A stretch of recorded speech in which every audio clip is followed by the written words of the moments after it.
All right, thank you all so much for coming. Welcome to our luncheon talk, leveraging AI and machine learning to deliver next-gen feasibility and site selection. My name is Ashley Swalje. I was the Director of Strategic Partnerships at Informa Pharma Intelligence. I just started a new role about 2 weeks ago, leading our commercialization for patient recruitment and engagement. So wearing lots of hats right now, I'm having a lot of fun and really excited to be back here at Scope. I've been coming for many years, but this is my first time presenting. So thank you very much for having me. I have on the line Travis Caudle from ICON. He is the VP of Feasibility, Site ID, and Clinical Informatics. Awesome. Thanks, Ashley. I'm sorry I couldn't be there with everyone in person. I had a late and recent case of COVID, but I'm on the mend and happy to be virtual today with everybody. Great. So yeah, so we're here today to talk about a partnership between Informa Pharma Intelligence and ICON. We've done some excellent, really exciting work in the feasibility space. We're going to start off just with a level set on what are some of the challenges that we were looking to solve as a result of this partnership, how we partnered to take on those challenges and to deliver that next generation feasibility for ICON, and then where we're headed from here. So looking to the future. So I'll pass to Travis to kick it off with just talking about some of the challenges that he and his team face. Thanks, Ashley. You know, you'll see on the left there, clinical trial feasibility is kind of both of an art and a science, right? We're balancing a lot, but ICON's approach has really been to bring as much data as we can on the science side. And the art is really kind of understanding which data matches up to which opportunities in the best way. It's not a one size fits all. Each study has unique requirements, and we want to bring the right data. We want to know what data is relevant, but you know, really we're working with a staggering amount of data. You know, there's so much data out there, and you know, we've really gone past what a human being can be expected to parse through in a reasonable amount of time. And that's where, you know, this partnership's been very exciting from our perspective, because it's about enabling our teams to do more and turning, you know, a lot of data from multiple systems and sources kind of into actionable intelligence in a short period of time. And you know, that fifth challenge, sort of operating under very tight timelines, is really, really important, especially when we talk about early engagements with customers during the RFP process. On the next slide, you know, despite all of these challenges, you know, we've found ways at ICON to deliver faster cycle times, shorter time to first site initiation, and to get more of our sites successfully enrolling patients. But it's hard. It's a very competitive space with sites. There's a lot of opportunity going on. And so we know that we need continued investment in the space to maintain that performance. And really, I think to accomplish that, and you'll see that on our next slide, we were really, really interested in sort of battling the industry trends. You know, we can't rest on our laurels. 80% of clinical trials fail to finish on time. 66% of sites fail to meet their original enrollment goals. 50% of sites enroll one or no patients in their trials. And although we're doing a little bit better than that at ICON, you know, we don't have a mission accomplished banner printed yet. And so I think as an industry, as we strive to do better, as we strive to buck this negative trend, you know, we're going to have to do some interesting things. We're going to have to leverage new technologies. I've been really excited about leveraging artificial intelligence and machine learning in our particular collaboration. And on the next slide, I think you'll see kind of our framework there, that idea of investment and continuous improvement and innovation. And that's really kind of what's been at the heart of our partnership, sort of bringing the best of your data together with the best of our data to try to generate that actionable intelligence. So I'll leave it back to you to talk a little bit more about the partnership. Great. Thanks, Travis. So what exactly are we doing together as part of this partnership? We are combining our best-in-class data from Informa and Pharma Intelligence with machine learning algorithms to actually predict, model, and optimize several parameters around study feasibility. So we're looking at site allocation, site scoring, enrollment duration, and probability of success. And we're doing this in a platform called Sightline Study Feasibility. So that is an extension of our Sightline suite. I'm sure many of you are very familiar with Trial Trove, Site Trove, pharma projects that have been around in the industry for a very long time. We're now extending into machine learning to really take that data and start using it to make predictions. And we've now joined forces with ICON to really pool our resources, our data, our expertise to make something that is really, really powerful. So at Informo, we have decades of experience building products and analytics with the best data out there. We've built a world-class data science team and have all of that technical expertise. Whereas very complementary, ICON has extensive expertise and experience as a leading CRO, and they have that critical in-depth performance, enrollment, and activation data that they have just from doing what they do. So as we were looking to build Sightline Study Feasibility, we were meeting with Travis and his team, as we always do in the early days of product development, to see, what do they think? What do they need? What does a feasibility team, need in their workflow to have a tool that's really end-to-end, very valuable. And they saw what we were doing and said, hey, we could do a lot here together. So that's sort of how this partnership was born. And we came up with combined objectives to create a cutting-edge predictive analytics solution that accelerates time to first patient in, increases the percentage of selected sites that enroll patients, and then also takes out cost and manual effort in day-to-day feasibility operations. So we made sure to center our efforts on goals that, again, are very measurable, so we can see over time, how are we helping ICON make improvements in these areas. So in terms of the data, let me see, it looks like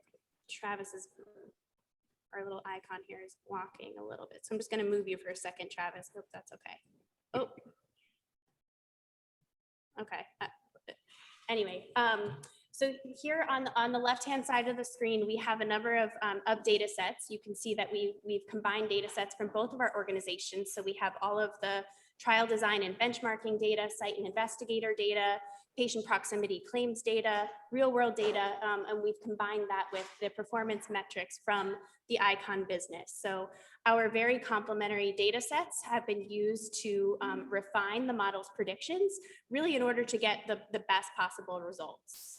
So we trained our models on those combined sets, and then we surfaced those refined predictions in Sightline Study Feasibility.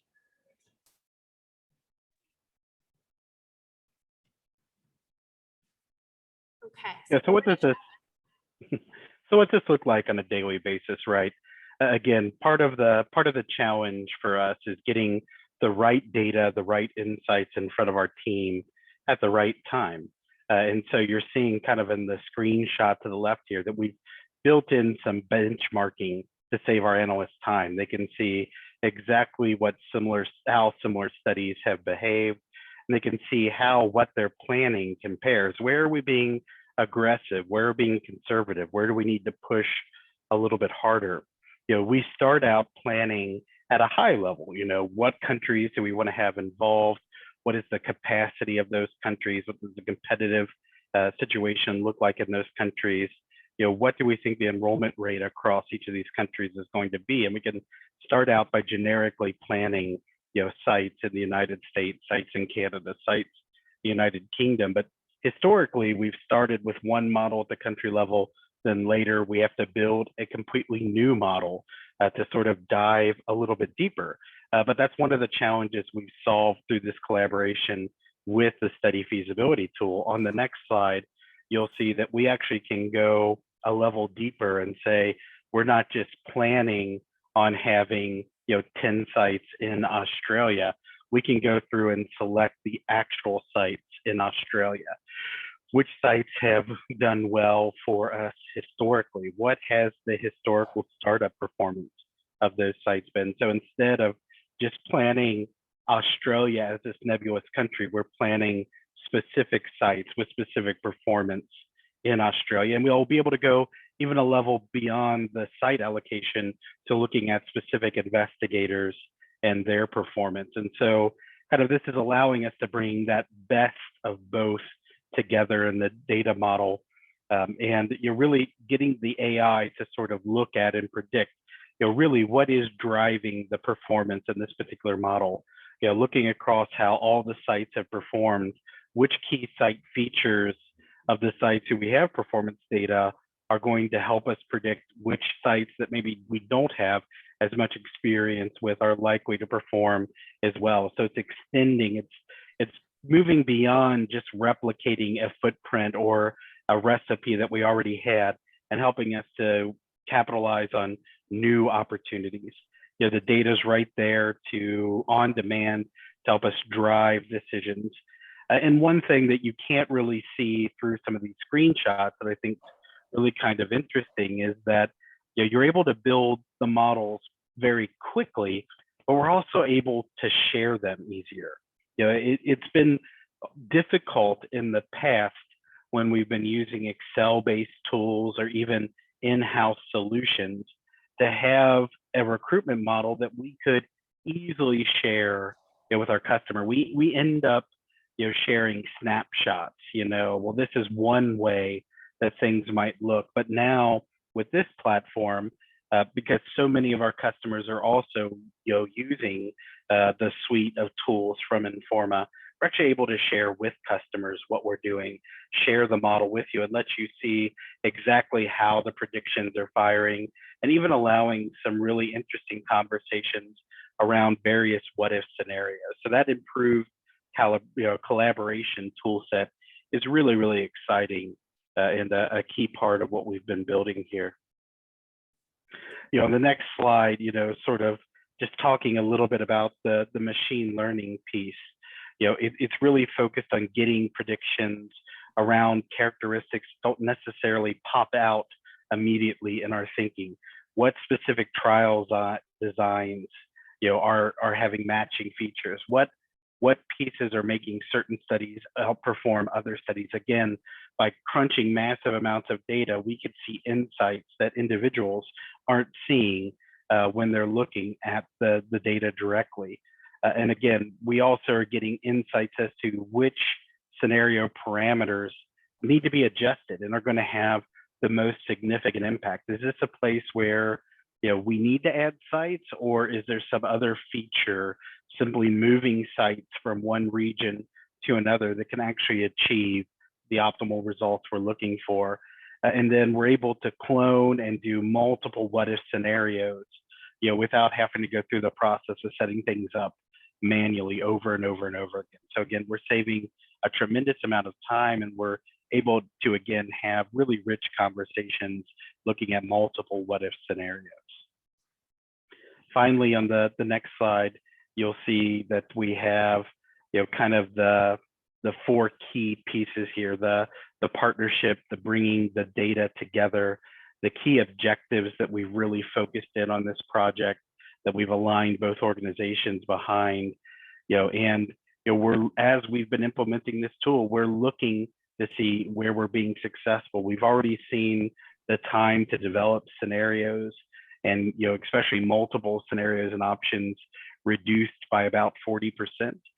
Yet we're watching very carefully as the projects we've been planning move through to completion to track exactly how we're doing on our objectives to increase the percentage of sites who are performing and to decrease the cycle time to first patient in. So I'm looking really excited about those success measures, and looking forward, we're actively discussing with Informa, how we extend this proactive data-driven planning approach beyond the early days and the study feasibility part of the study to have the same approach using data, reprojecting, using machine learning and artificial intelligence to project out in more detail the study startup period.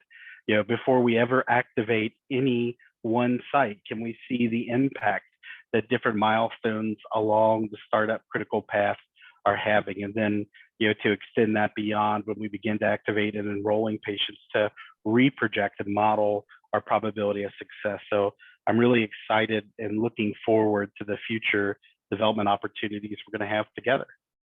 Ashley, over to you. Well, thank you, Travis. Yeah, so I mean, the ICON team started using a Sightline study feasibility in earnest just in January. So to hear that, they've already reduced their time for scenario modeling by 40%. Personally, I'm very blown away by that.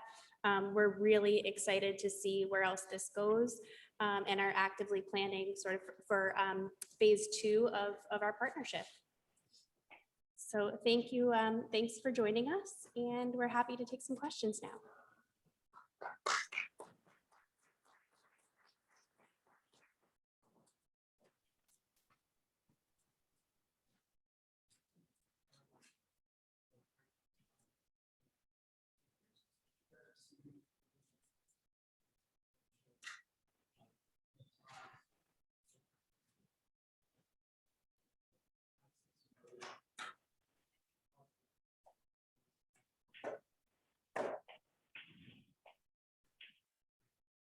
Oh, Travis, were you able to hear that question?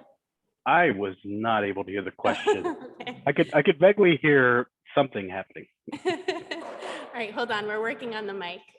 You hear me now? Oh, very clearly. Thank you. Okay. Do you know who it is? This is Doug Drake with Clinarion. Hey, Douglas. Nice to be connecting with you. Good to see you. Hey, so I was really curious if you had some early metrics that you could report. I was curious, especially around differential recruitment across therapeutic area. Do you see, different efficiencies based upon therapeutic area, some being slower, faster, and how you're able to optimize maybe also across different types of studies? And do you see this also being applied eventually toward basket trials or more wider therapeutic application? No, great question. So we had to test the model as we were developing it with Informa across multiple therapeutic areas and multiple phases, right? Phase 2 trials behave somewhat differently than phase 3 trials. Phase 1 and phase 4 trials are their own entities. And so we had to control not only for therapeutic differentiation, but also around all those other pieces. And so we tested the data model across all those pieces, and we get very different results from what's predicted when we're looking at atopic dermatitis versus pancreatic cancer. So we are seeing all of those nuances reflected in the model. What we're learning as we go through the partnership and we dig deeper and deeper and deeper is that we are developing sub-iterations of the underlying data model to attack particular nuanced study designs. And so you mentioned some of those early phase oncology opportunities, sort of those studies that have a dose escalation followed by an expansion phase. We're actually working on an underlying unique model to use in those situations when we're building out something with that specific trial design that will work. So to answer your question, right now, the model is really trained on traditional phase 1 through 4 studies, but we're working on an underlying subvariant of the data model that's going to attack those adaptive design or multi-stage studies. So I'm excited about that ongoing work there. The other part of your question, I think was related to, kind of where we're going overall in terms of developing the AI piece and sort of being ready for the next step. And what I see is sort of being there is really incorporating more patient proximity data into what we're doing. So we have, a lot of really good historical trial data. We have a lot of really strong operational data, but I think we're excited about the opportunity to pull patient proximity data and layer that into the model as well. Looks like we have another question, Travis. Hi, Phil Filipovic from BMS. Actually do feasibility at BMS, so I'm just very curious if you can speak a little bit more to how an AI-based feasibility tool might be able to measure the impact of a change in competitive landscape or change in therapeutic landscape, and sort of how much data it might take, how much time it might take to be able to have enough data to sort of correct course in that kind of model. Great presentation, though. Thank you. Great. No. Yeah, that's a really good question. I'll start off, and then Travis, if there's anything you want to add, please go ahead. So the data that's running into Sightline Study Feasibility is essentially updated in real time on the Informa side. So everything that's coming in from Sightline, so Trial Trove, Site Trove, our claims data, that's updated daily. So you can go in and refresh the scenarios that you've built to see how they've changed. I think as part of like the next phase of this partnership with ICON, and also generally for the development of study feasibility, we do want to take it into more of an in-flight monitoring type tool so that you can be alerted to changes proactively versus like you having to go in and sort of refresh it and see what the scenario said yesterday versus today, to make it really more of that monitoring and execution tool. So that's on our roadmap. Travis, anything to add to that? Again, we tend to deal with feasibility with a lot of rolled up data, right? And so, you're seeing the performance of sites over the course of sometimes a multiple year enrollment period. And you might see a country that looks, very strong on paper because they had this high enrollment rate over the long haul, but the tool is looking at how that performance at the site level occurred over time, and so it's very receptive towards, small changes in enrollment potential. I know when we were doing some of our testing, an enrollment rate came back lower in Poland than I anticipated, kind of having thought through our previous experience in Poland, the high enrollment rates we were seeing there. And when we dug into that specific example, what we learned is that the enrollment in Poland had actually started to really trail off as we got to the end of the particular study that was sort of feeding the data model, more significantly in this area. And so the tool had already picked up that although Poland was still projected to have some robust enrollment, it was going to be diminishing returns. And I think, again, that's the capability and the power that AI has to look across the data set and sort of see a level deeper than what we can see. Now, I think as you sort of think about this future disruptions, how will an impending FDA approval change the enrollment dynamics midstream? We've not gotten there with the data model, but we did build into the tool the ability to use modified enrollment rates and to override the predicted enrollment rates when we can reasonably foresee those sorts of risks. Another question, Travis, here. Hello, Patrick Whithelm with Clinipace. I'm curious about maybe the limitations in the data set when it comes to trials that are very granular, maybe a rare mutation. I'm sure the modeling works great, with the phase 2 lung cancer study, but do you find that it starts to be limited when you drill down and look for early phase trial and a rare mutation? So the answer is yes and no. There are so many studies that might appear to be mainstream studies, but we see virtually every study coming across the table as a rare disease or a rare subset of a mainstream disease. So I don't think there are very many of these mainstream studies left. Even in oncology, we're really looking for specific biomarkers, specific genetic profiles of tumors. So we don't see very many of these all-comer studies. What we're finding even across rare disease sites are that although there will be less previous studies that looked exactly the same, our tool is looking at the attributes of sites that have done other rare disease studies, ultra rare studies, and we're still seeing commonalities between the sites that are doing well. Does that mean we can rely exclusively on the tool and forgo things like interacting with key opinion leaders or interacting with key patient advocacy groups? No, but it doesn't mean that we can't leverage some of the data capabilities we have here to enhance what we're doing there. And the biggest challenge of almost any ultra rare study is developing the site capacity. And that's where the tool kind of helps us point out sites that maybe weren't on our radar, but should be considered.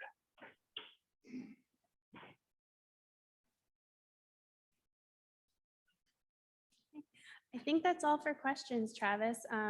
Thank you. And if anyone wants to continue the discussion, I'm headed to the Informa Pharma Intelligence booth, 516, I believe. So yeah, hope to chat further, and thank you for coming.